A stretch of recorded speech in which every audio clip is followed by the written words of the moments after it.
तो इस लेक्चर में हम डिस्कस करेंगे क्लासिफिकेशन ऑफ डीबीएमएस या डेटाबेस सिस्टम्स।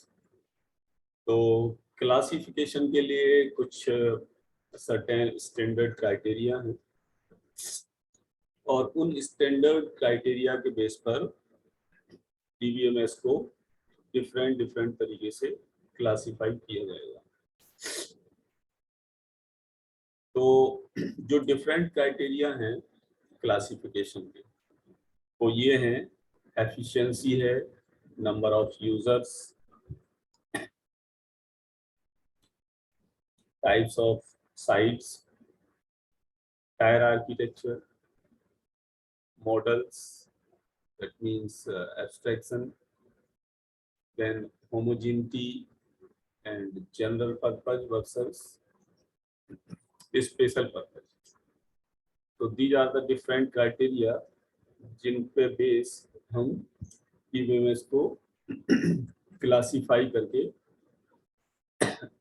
और उस कैटेगरी के बारे में जनरली डिस्कस करेंगे।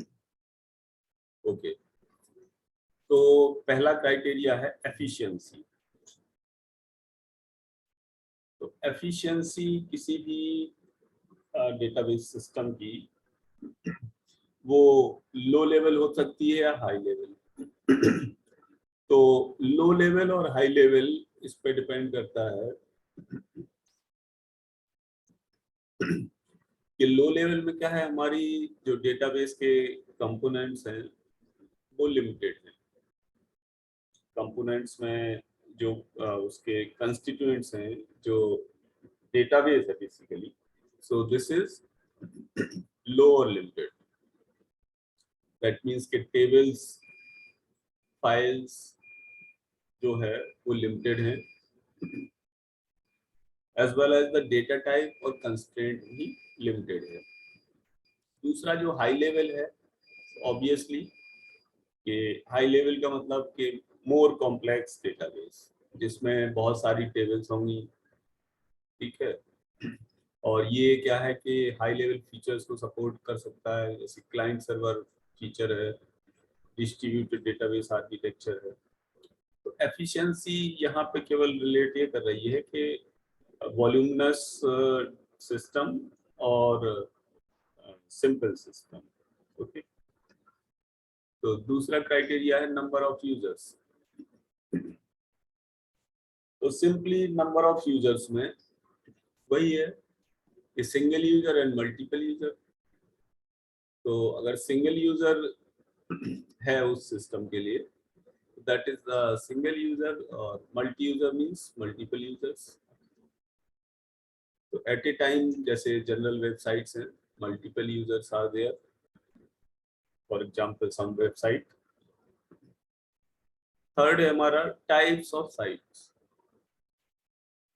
तो टाइप्स ऑफ साइट्स मींस कि हमारा डेटाबेस या जो सिस्टम है वो कहाँ किस लोकेशन पर स्टोर्ड है। तो इसमें क्या है कि पहला तो है सेंट्रलाइज्ड टाइप्स ऑफ साइट्स में, और दूसरा डिस्ट्रीब्यूटेड। सेंट्रलाइज्ड मतलब कि सारा डेटा एक ही प्लेस पर स्टोर है, एक ही लोकेशन पर स्टोर है, एक ही साइट पर स्टोर है।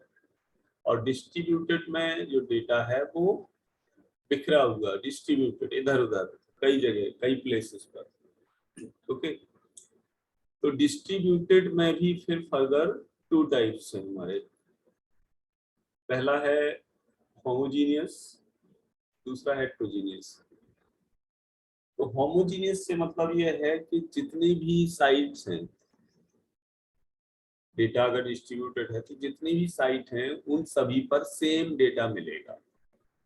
जैसे बैंक है तो कहीं से भी वो एक्सेस करें किसी भी लोकेशन से तो उनका सर्वर एक ही है, और हम अपने अकाउंट को कहीं से भी चेक करें, कहीं से भी कुछ भी करें, तो that will be the same, चाहे जितनी साइट हो, जितने भी लोकेशन से हम उनको एक्सेस करें।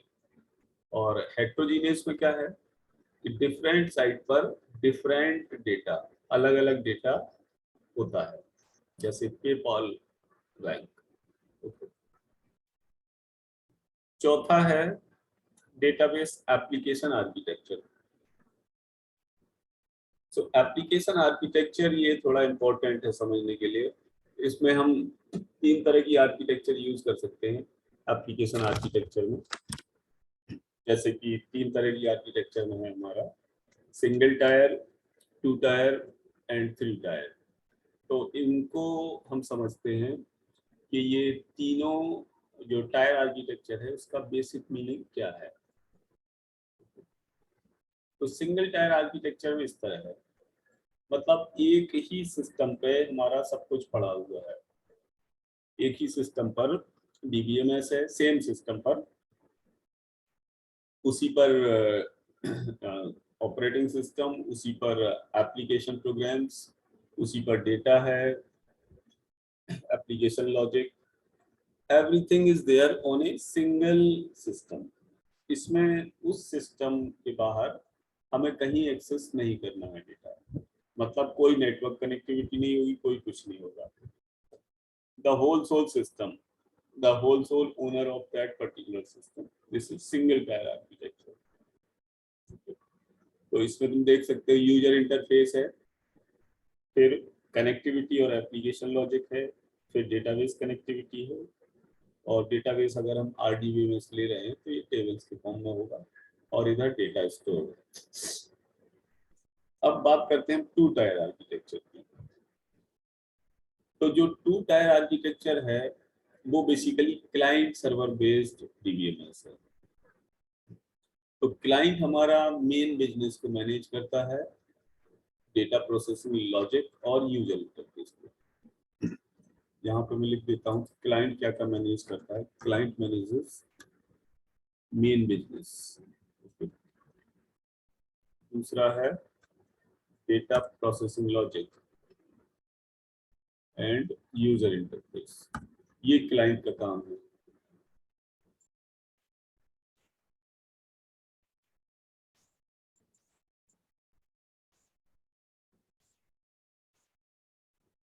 ओके, तो इस तरह होगा। और सर्वर का जो टास्क है वो ये है कि ये सर्वर जो है कंट्रोल और मैनेज करेगा डेटाबेस के एक्सेस को। सर्वर का काम ये है। तो क्लाइंट्स बहुत सारे हो सकते हैं, और जब डेटाबेस एक्सेस होना होगा तो हर एक क्लाइंट से रिक्वेस्ट जाएगी सर्वर के पास, और सर्वर उस रिक्वेस्ट को फुलफिल करेगा, डेटा प्रोवाइड कराएगा, कंट्रोल करेगा, मैनेज करेगा, एग्जिट करेगा। सर्वर का काम है, और क्लाइंट अपने रिक्वेस्ट भेजेंगे। तो क्लाइंट सर्वर बेस्ड डीबीएमएस है ये 2 टायर आर्किटेक्चर। तो इसमें क्या, क्लाइंट रिक्वेस्ट सर्वर को भेजेगा डायरेक्टली, और जो क्लाइंट रिस्पॉन्स रिसीव करेगा वो भी सर्वर से डायरेक्टली रिस्पॉन्स रिसीव करेगा। क्लाइंट सर्वर से रिसीव डायरेक्ट क्लाइंट ही करेगा। जैसे कि क्लाइंट प्रोग्राम है वो JDBC Java to database connectivity, या ODBC Oracle to database connectivity use कर रहे हैं डेटाबेस को कम्युनिकेट करने के लिए। ठीक है, तो ये सिंपल सा क्लाइंट सर्वर आर्किटेक्चर है जो नेटवर्किंग में तुमने पढ़ा है। ठीक है, यहाँ पे हमारा सर्वर है which is responsible for different applications, different मतलब डेटाबेस एग्जिट्रा, सारी यूटिलिटीज के लिए सारे जो अथोराइज्ड फीचर्स हैं वो डेटाबेस सर्वर के पास है। और क्लाइंट एप्लीकेशंस में यहाँ पे हमारे मल्टी यूजर हैं जो सारे क्लाइंट्स हैं जो सर्वर को रिक्वेस्ट भेजेंगे। ओके, तो किसी भी यूजर को कोई भी सॉफ्टवेयर, फाइल्स, डेटा, एप्लीकेशन जो भी है वो सब सर्वर से मैनेज होगा। 2 टायर आर्किटेक्चर इस तरह होगा कि टायर 1 पर होगा यूजर इंटरफेस और कनेक्टिविटी, और टायर 2 पर मतलब सर्वर पर हमारा application logic, database, database connectivity, data सारा सर्वर पर पड़ा होगा। तो इस तरह ये 2 टायर आर्किटेक्चर रहेगा हमारा। ओके, अब 3 टायर आर्किटेक्चर की बात करते हैं। तो इसमें क्या किया डिजाइनर ने कि 3 टायर आर्किटेक्चर में कि कंप्लीट सेटअप को 3 पार्ट्स में डिवाइड कर दिया। क्लाइंट्स या यूजर साइड जो रिक्वेस्ट भेजेगा वो एक वन एंड पर है, फिर दूसरे जो टायर में है सेकेंड टायर उसमें एप्लीकेशन लॉजिक इम्प्लीमेंट होगा, और थर्ड वाला जो इम्प्लीमेंट करेगा वो डेटाबेस। तो एक तरह से हम ये कह सकते हैं कि clients then application server then database server. तो ये वेब बेस्ड एप्लीकेशंस हैं जो मिडिलवेयर को यूज करके डिजाइन करते हैं इस आर्किटेक्चर को। और जितने भी बड़े ऑर्गेनाइजेशन हैं या सिक्योर ऑर्गेनाइजेशन है, पॉपुलर ऑर्गेनाइजेशन है, they all are now using 3 tier architecture और हायर आर्किटेक्चर। 3-4 टायर से ज्यादा है तो we can say it N tier architecture. So this is done like, तो क्लाइंट और सर्वर के बीच एक मिडिलवेयर इंक्लूड कर देते हैं। फॉर एग्जांपल क्लाइंट्स हैं और सर्वर है, तो मिडिलवेयर में क्या है, जैसे एप्लीकेशन सर्वर आ गया वो मिडिलवेयर हो गया, तो जो सर्वर साइड हो गया वो डेटाबेस सर्वर हो गया। ओके, तो जो ये मिडिलवेयर टायर है वो एक सेपरेट सर्वर पर होगा। ठीक है, तो क्लाइंट रिक्वेस्ट भेजेगा सर्वर को तो ये मिडिलवेयर के थ्रू होके जाएगी, और मिडिलवेयर अब सर्वर को रिक्वेस्ट भेजेगा, और सर्वर जब कम्युनिकेट करेगा क्लाइंट से तो ये मिडिलवेयर जो लेयर है उसको भेजेगा और मिडिलवेयर क्लाइंट को भेजेगा। तो डीबीएमएस क्या है, डेटा जो डीबीएमएस स्टोर करेगा डेटा वो मिडिल टायर को प्रोवाइड करेगा, क्योंकि मिडिल टायर ही रिक्वेस्ट भेजेगा डेटाबेस सर्वर के पास फॉर रिसीविंग द डेटा, और यूजर क्या है मिडिलवेयर के पास आ जाएगी यूजर की रिक्वेस्ट। तो मिडिलवेयर जो है वो एप्लीकेशन लॉजिक इंप्लीमेंट करने के लिए रिस्पॉन्सिबल होगा, और जो डेटाबेस सर्वर होगा एट टायर 3 तो वो डेटाबेस के लिए ही सिर्फ रिस्पॉन्सिबल होगा। तो ये हमारा 2 tier architecture and 3 tier architecture. 2 tyre में क्या है कि जो सर्वर है दैट होल्ड्स द डेटाबेस एग्जिस्ट्रा, और क्लाइंट्स होल्ड्स द यूजर और एप्लीकेशन। ओके, यहाँ पे एप्लीकेशन क्लाइंट नहीं है, एप्लीकेशन हमारे यहीं पे रन करेंगे क्लाइंट साइड। जबकि 3 टायर आर्किटेक्चर में क्या है कि यूजर है और ये एप्लीकेशन क्लाइंट है, फिर एप्लीकेशन सर्वर है, फिर डेटाबेस सर्वर है। तो ये एक अलग लेवल पर हमारा एप्लीकेशन सर्वर मिल रहा है। तो दैट इज 3 टायर आर्किटेक्चर। एक तरफ क्लाइंट है, देन एप्लीकेशन सर्वर है, then database server. Application server या वेब सर्वर भी हम बोल सकते हैं, and database at the extreme end. तो इस तरह ये 3 टायर आर्किटेक्चर है। यूजर इंटरफेस और कनेक्टिविटी यहाँ है, एप्लीकेशन लॉजिक और डेटाबेस कनेक्टिविटी टायर 2 पर है, और टायर 3 पर आरडीबीएमएस एंड डेटा। मतलब ये हमारा डेटाबेस सर्वर है, it holds the database as well as the data, और जो मिडिलवेयर है which holds the application logic, तो ये application server, application oriented server जो डेटाबेस कनेक्टिविटी के लिए यहाँ रिस्पॉन्सिबल होगा टायर 3 से। तो अब ये डायग्राम है सिंपली क्लाइंट सर्वर आर्किटेक्चर का। इसमें 3 टायर आर्किटेक्चर है। टायर 1 पे क्या है, ये यूजर इंटरफेस है, डिफरेंट क्लाइंट्स हैं हमारे। इधर भी वही है टायर 1 कि किसी भी सिटी में हो सकता है, जैसे पोर्टलैंड में है, डेनमार्क में है, न्यूयॉर्क में है, वाशिंगटन में है, किसी भी सिटी या कंट्री में हो सकते हैं क्लाइंट्स हमारे, और ये सब नेट के थ्रू आपस में कनेक्टेड है। फिर ये टायर 2 है यहाँ, और इधर टायर 3 है। ठीक है, तो टायर 2 पे हमारा एप्लीकेशन सर्वर हो गया और टायर 3 पे डेटाबेस सर्वर हो गया। इस तरह का ये अरेंजमेंट होगा। और अगर 3 से ज़्यादा टायर आर्किटेक्चर है, तो इसको हम बोलते हैं एन टायर आर्किटेक्चर, जो कि इस तरह रहेगा। User interface connectivity at the beginning and, फिर उस लेयर के बाद एप्लीकेशन लॉजिक और जो डेटाबेस कनेक्टिविटी होगी वो अलग अलग टायर पे अलग अलग, इस तरह ही एन टायर आर्किटेक्चर है। फिर फिफ्थ है लेवल ऑफ डेटा एब्स्ट्रैक्शन। तो ये क्या है कि हमारा वाइडली एक्सेप्टेड जनरल आर्किटेक्चर है डेटाबेस के लिए, जिसका ऑब्जेक्टिव क्या है लेवल ऑफ एब्स्ट्रैक्शन का। एब्स्ट्रैक्शन मींस के basically showing the obvious features and hiding the unnecessary details. Okay, तो इसका जो पर्पज है डेटा एब्स्ट्रैक्शन, मतलब fifth level of data abstraction का, ये पहला तो है insulation of APN data, application program और डेटा को सेपरेट करना।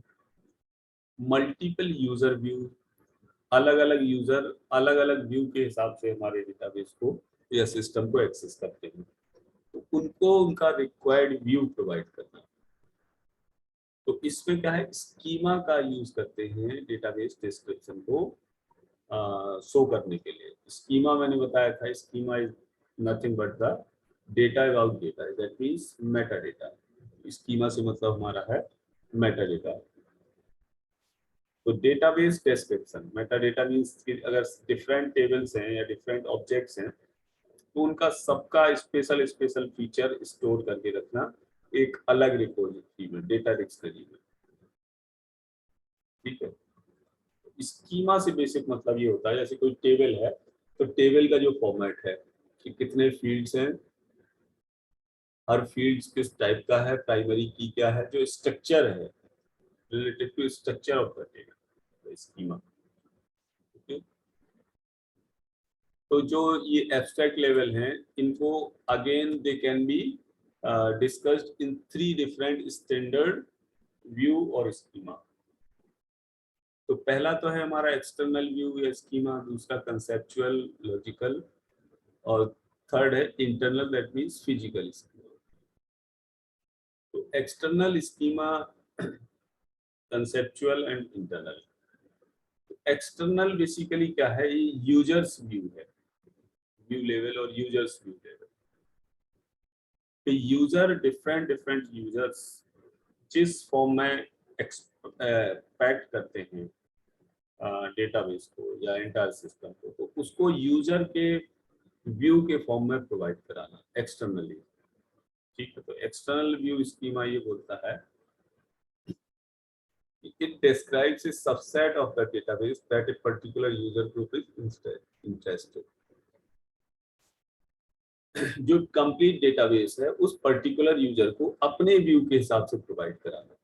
जैसे हम कोई क्वेरी से अपना डेटा फाइंड आउट करना चाहते हैं, कोई भी यूजर है तो वो अपने अकॉर्डिंग वहाँ क्वेरी फायर करेगा और अपने अकॉर्डिंग उसको व्यू मिलेगा उस डेटाबेस का। उसको वो कैसे उसको यूटिलाइज करता है, उस व्यू में डेटा बेस उसको प्रेजेंट हो रहा है। तो जो फॉर्मेट है, जो रिक्वायर्ड फीचर है यूजर का, यूजर जो चाहता है वो उसको मिल जाएगा और बाकी का डिटेल का हाइड बना रहेगा। तो इसमें क्या है कि हमारा वर्चुअल डेटा हो सकता है जो फाइल से डिराइव हो गया है। मतलब क्या है कि अगर 4 सपोज करो ऑब्जेक्ट या टेबल्स हैं और उस यूजर का डेटा जो उसने चाह रहा है वो अलग अलग टेबल से मैच होके एक कंबाइंड फाइल में आ रहा है, तो इसको हम कह सकते हैं कि हाँ वो कंबाइंड फाइल के रूप में मिलेगा। वर्चुअल डेटा इसी सेंस में यहाँ कि वो टेबल हमारी एज ए टेबल के फॉर्म में स्टोर नहीं होगा, बट अलग अलग जगह से अलग अलग व्यू के फॉर्म में डेटा उसको यूजर को मिलेगा। दूसरा है इसमें कंसेप्चुअल लॉजिकल स्कीमा। ओके, तो कंसेप्चुअल स्कीमा में, लॉजिकल स्कीमा में ये है कि जो फिजिकल स्टोरेज स्ट्रक्चर है उसका डिटेल ये हाइड करता है और डिफरेंट लॉजिकल फीचर पर फोकस करता है। जो डिफरेंट लॉजिकल फीचर्स हैं डेटाबेस के, जैसे एंटिटीज है, डेटा टाइप्स है, रिलेशनशिप्स हैं, ऑपरेशंस हैं, इंकंस्ट्रेंट्स।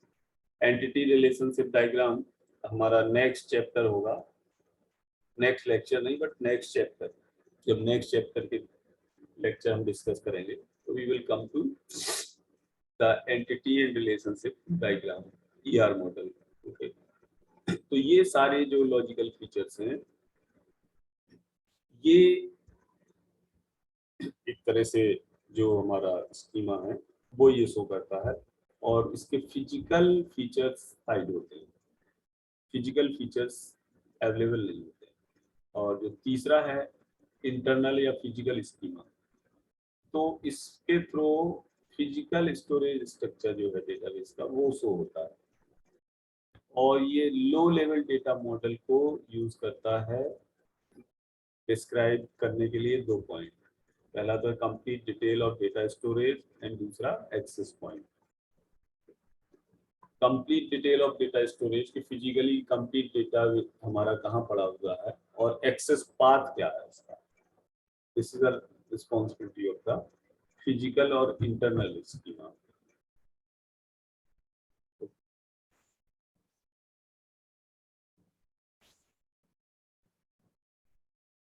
तो इसमें क्या है कि कुछ स्लाइड्स और हैं।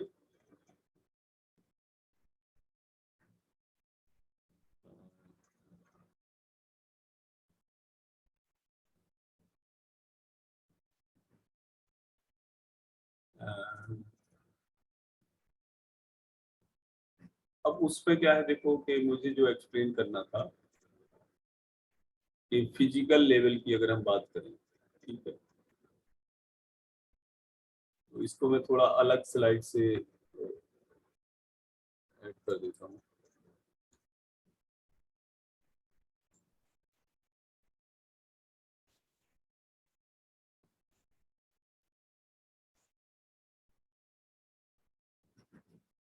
तो फिजिकल लेवल की हम बात करते हैं। ओके,